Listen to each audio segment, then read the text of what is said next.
Hello everyone, this is Jeff, the Hawaiian Brokenic.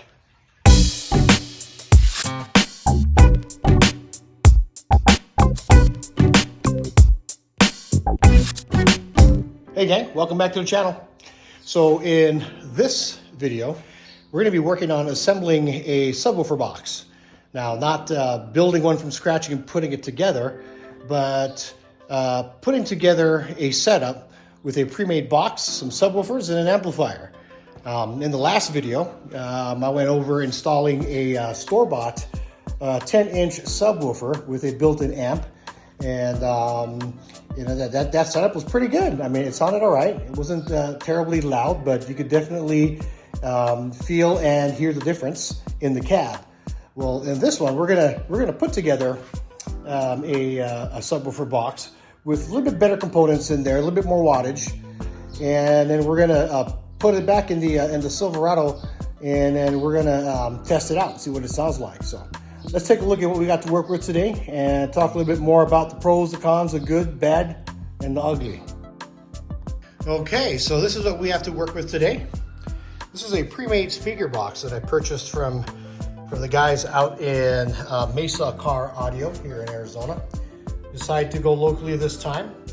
Now you can find something like this on the internet, on Amazon or Crutchfield, or any other audio shop. But this I got here locally, and it is made for 12-inch speakers.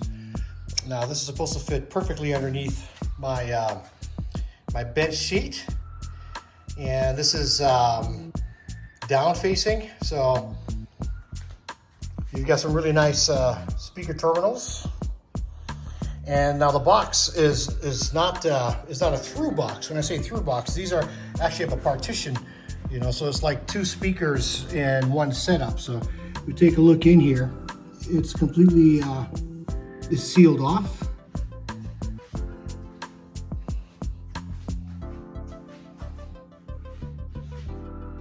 There you go.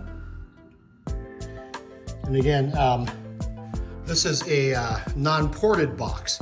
So you're gonna need to use shallow subwoofers. You can't use the big old standard or regular ones, or the competition ones for that matter, because the basket is much longer. A lot of times the regular subwoofers, their mounting depths are like 5, 6, even 7+ inches, depending if you go with a competition type subwoofer. Okay, so the material is 3/4 inch MDF. If you take a look, I'm pulling a tape on there, and it shows that it's sitting right there at 3/4 inch. Now, the ends here, these guys are actually 2 3/4 inch boards that are fastened together to give it a little bit stability on the ends. The carpeting wise, it's your atypical, your standard speaker carpet. You can see some of the creases in the lines there, but then this part won't be visible. But it is a pretty clean speaker box. And again, it's meant to house 2 12-inch subwoofers. This is made specifically for a 2015 and above Chevy Silverado.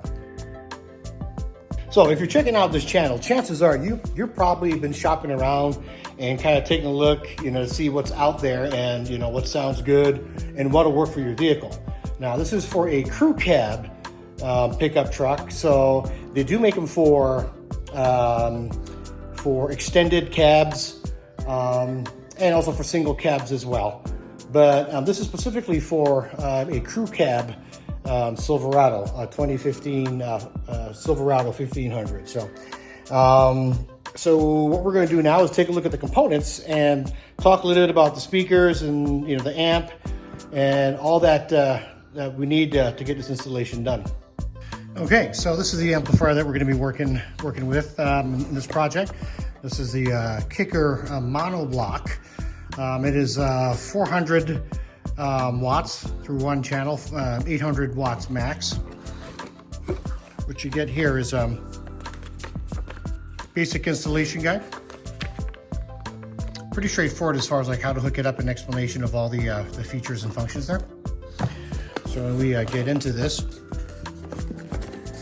This is a really decent size or small amplifier for decent amount of wattage. Now the reason why I went with a 400 watt amp, 800 watts max, is because really I'm not trying to attract attention. I just want make sure I got enough power to be able to power up the subwoofers. So take it out of the plastic here. I mean, it's a really nice design. We take a look here really quick. So screw terminals for ground remote, and then your primary lead, your hot wire, and you've got your speaker outputs, and then back here RC inputs, which I'll be using. Line level input, you got your gain, and then you got your crossover there, and then you got your bass boost. Now the speaker that I installed in the last video comes with a remote bass dial or control, so I'll be using that with this. This is an 1/8 inch jack, and you've got your LEDs there for power and for protection. So really good looking amp, not very large at all, got some weight to it, but I don't expect it again to be competition type loud and obnoxious. I just want to make sure I've got enough power to drive the subwoofers. So this is the amp that we're going to be working with. Now, as far as the speakers go, you need to use shallow mount speakers to fit in that subwoofer box. So I decided to go with these Rockford punches. I've had good luck with them in the past.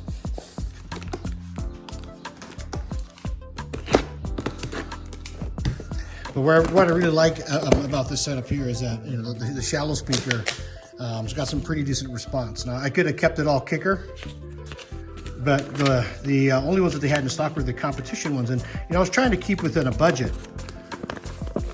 So this is the 12 inch. So it comes with a little guide here, gives you specs and everything. So as we take it out of the box,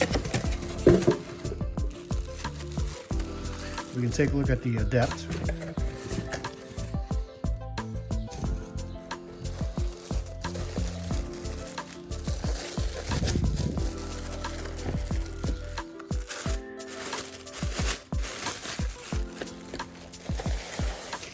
Okay.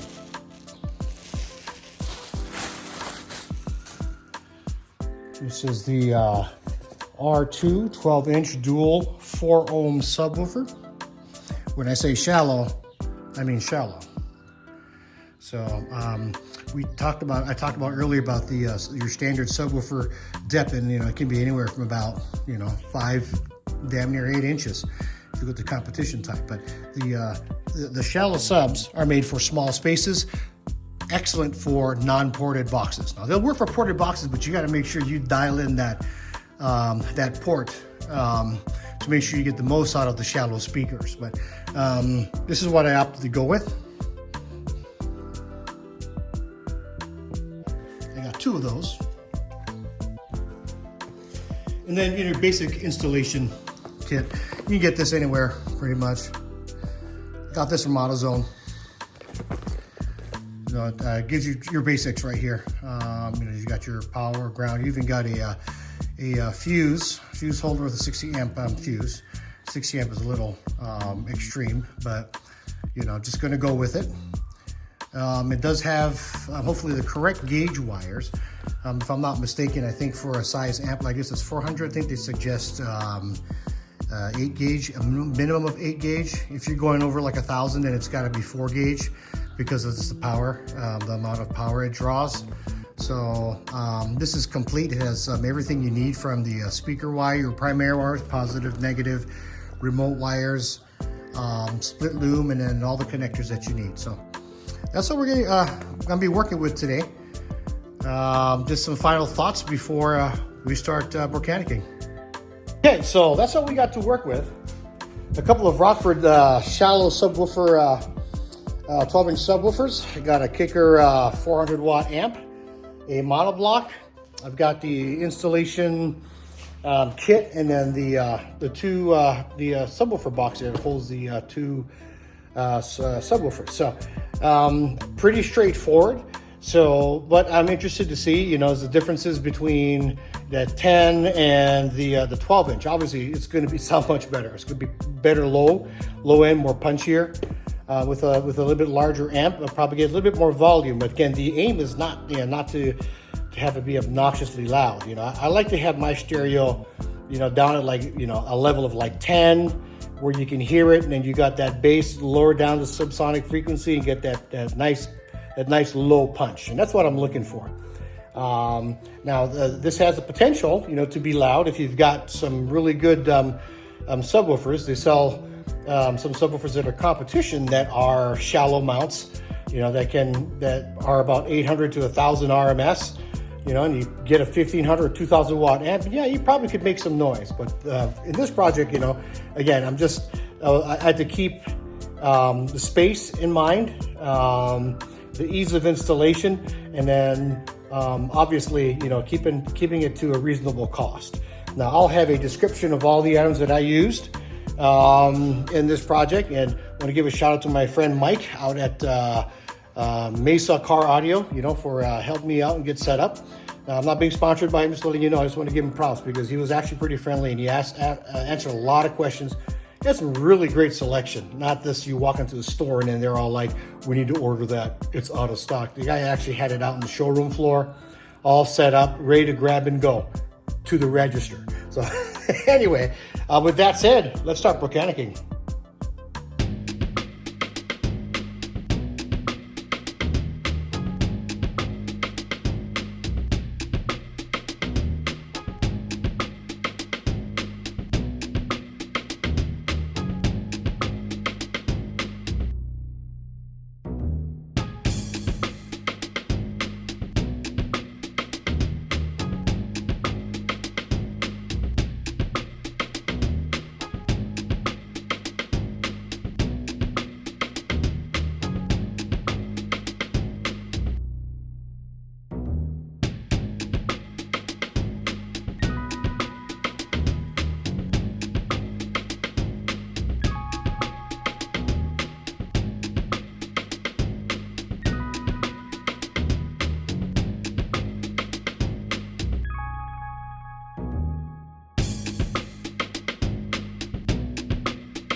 Okay, so this is what I've done so far. So what I've done was replace the original terminals, these guys here, with this loop style terminal for a better connection. The reason why I did that is because these connectors here don't stay secure. They kind of float around. And I said, well, that's not going to work, especially if there's going to be a lot of vibration. So I decided to do with the loop style and connectors like this for a much secure fit. So there's no chance of it vibrating off or, you know, doing some crazy stuff. So I did it for both sides. So now I'm ready to move on and talk about how we're going to wire these subwoofers to a 1 ohm configuration. Okay, so a little bit more on this subwoofer here. This is the R2SD for 12 inch. This is a dual 4 ohm speaker, and you can tell if it's a dual voice coil by having these terminal connectors here on either side. So what we're going to need to do is we're going to have to jump some of these connections to get to 1 ohm. So just to verify if this is a 4 ohm speaker, you're going to need a multi-tester like this. What you simply do is you put it on resistance, get the negative connected like that, get the positive connected.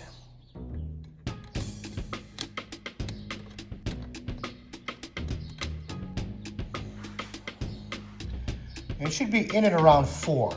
Okay, so now this measures resistance, not impedance, so impedance. So you're not going to be exactly at 4.0, but this tells us we're in and around that area, 4 ohms. So what we're going to do now is we're going to do some jumper connections, and then we're going to test it again to verify that we've, gotten down to a 2 ohm load. So we go from 4 to 2 to 1. Okay, so we're gonna run our jumpers. Now, you maybe need to make sure you've got, some pretty decent size jumpers. We're running maybe about anywhere between 12 to maybe 14 gauge would be sufficient enough. There is a right or a wrong out there, but I'm doing this mechanic style, so I'm just grabbing what I've got lying around. And first, what we're going to do is make these connections here, and we're going to test it out to make sure that we're sitting in and around 2 ohms. Now, what we tested earlier, this is a 4 ohm. Now, with the jumpers, we're going to lower that to 2 ohms. So all we need to do is just connect the positives together.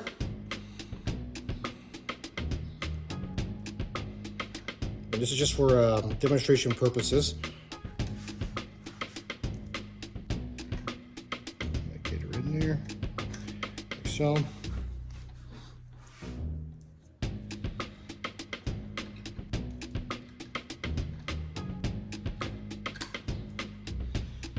That's the positive, so positive to positive. Now we're going to do the negative.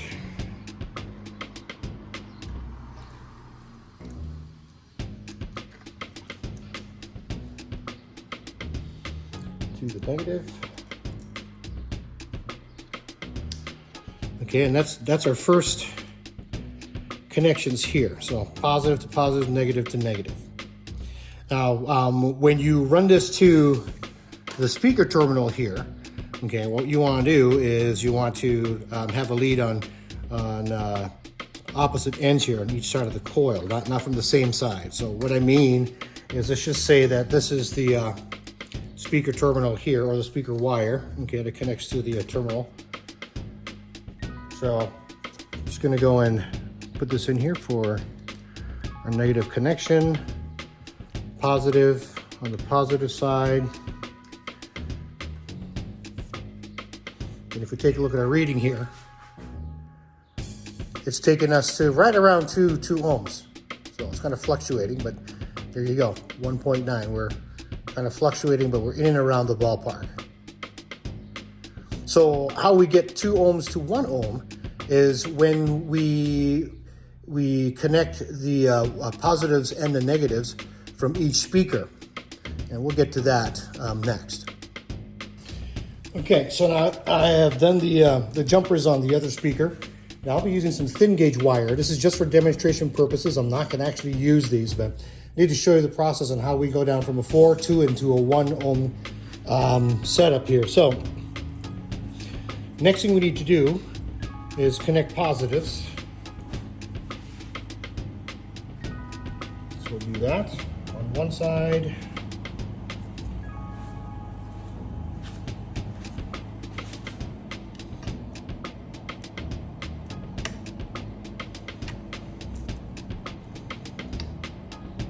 The other connection. You do the same for the negatives, but on the opposite side. So I'm going to do it right here.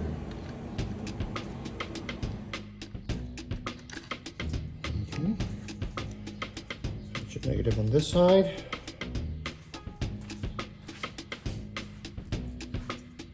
We do the negative on the opposite side, which is this side here. And how we create that 1 ohm load is we take both negatives,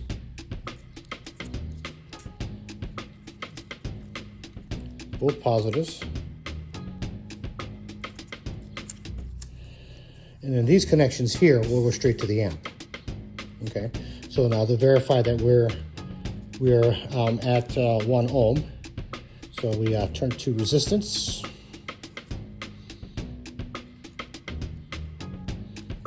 Negative. Here's your positive.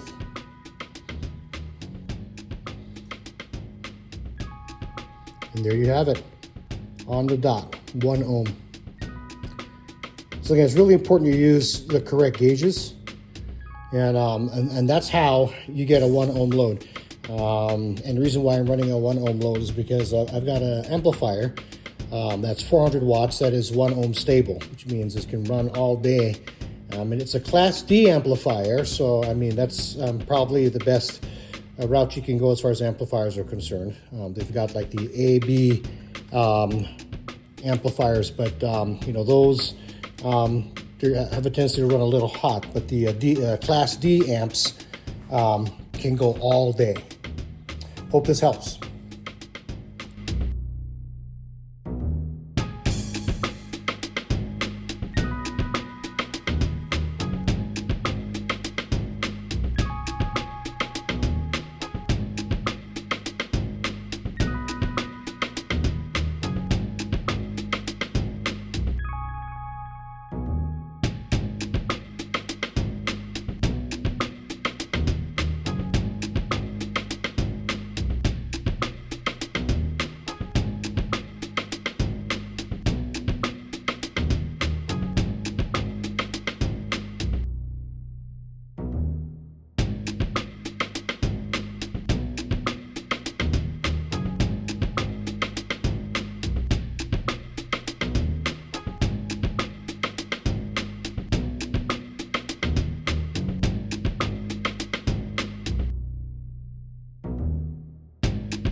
Okay, so it's the next day, and I had a chance to give it a test run to and from work, and I gotta tell you, yeah, pretty brain rattling. You can definitely tell the difference. You can definitely feel it. It is a bit louder than I thought it would be for shallow box speakers that are enclosed, but I'm really happy with the results. Let's go take a look and see what it looks like. All right, so that's what it looks like.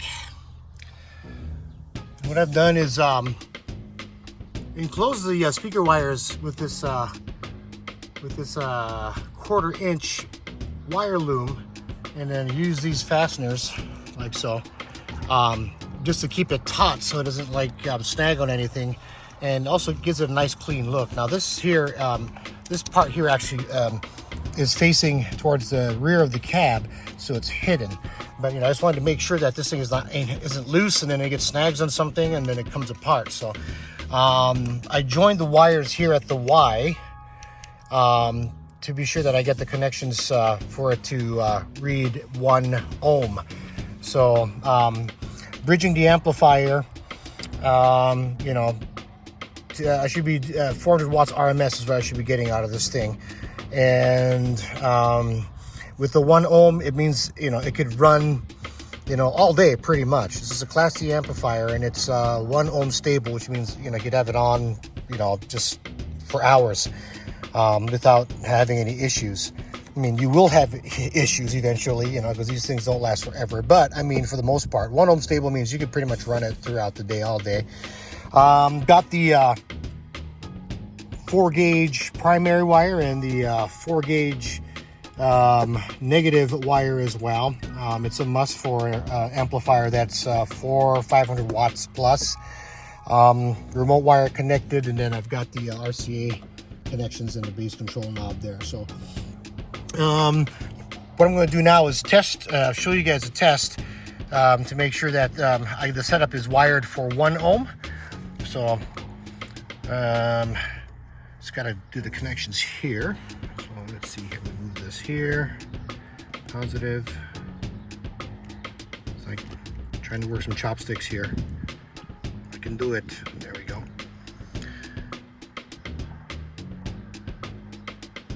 There you go. It's in and around 1 ohm, exactly where we need it to be. Perfect.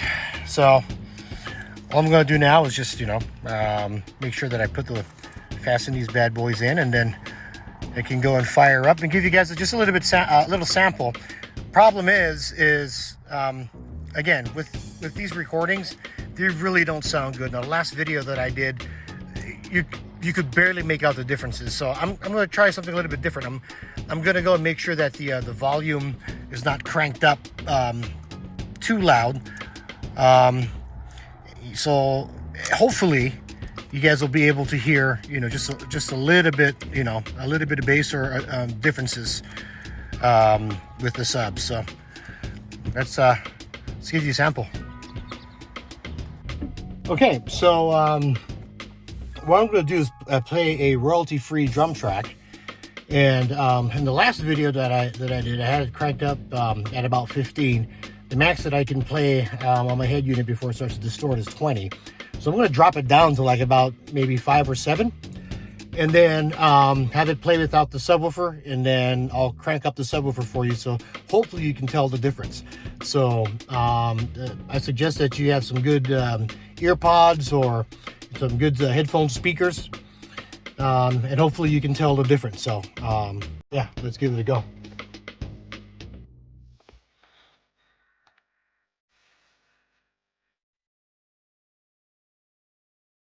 So that's without the subwoofer, and this is with the sub.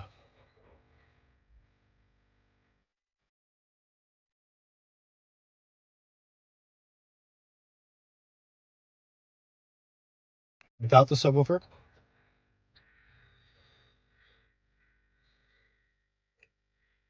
and with the subwoofer.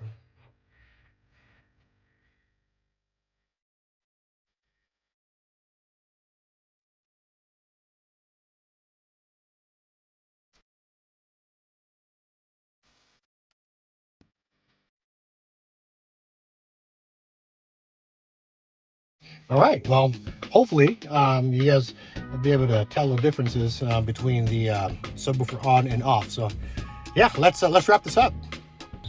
Okay, well, I hope that you guys were able to tell the differences between the subwoofer being on and off.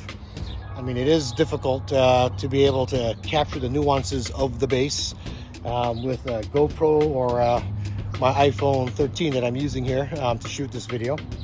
Let's take a look and see what it looks like with the seat down. All right, that's what it looks like. Downward facing. If I just lower the seats like that, fits perfect right underneath it.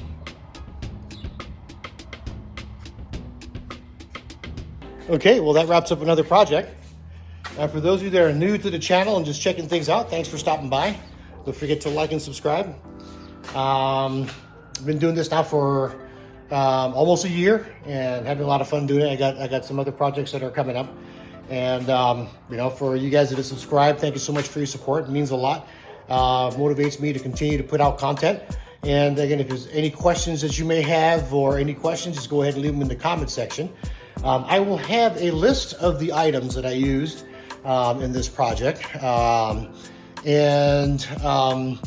Yeah, I want to give a shout out to Mike, you know, down at Mesa Car Audio.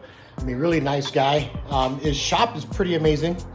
It's not like one of those shops when you walk in and then you're looking for something specific and they tell you we don't have it in stock, we got to order it.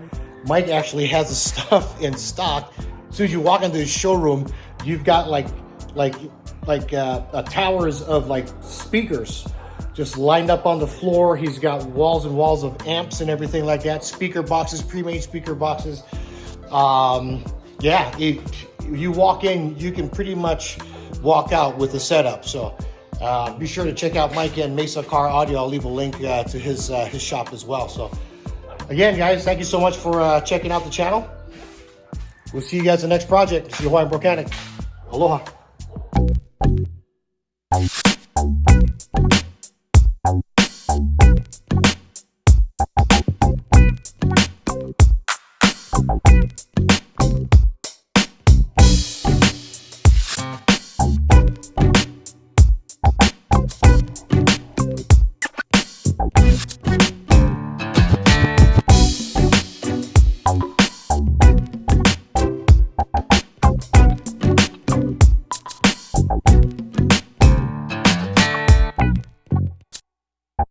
You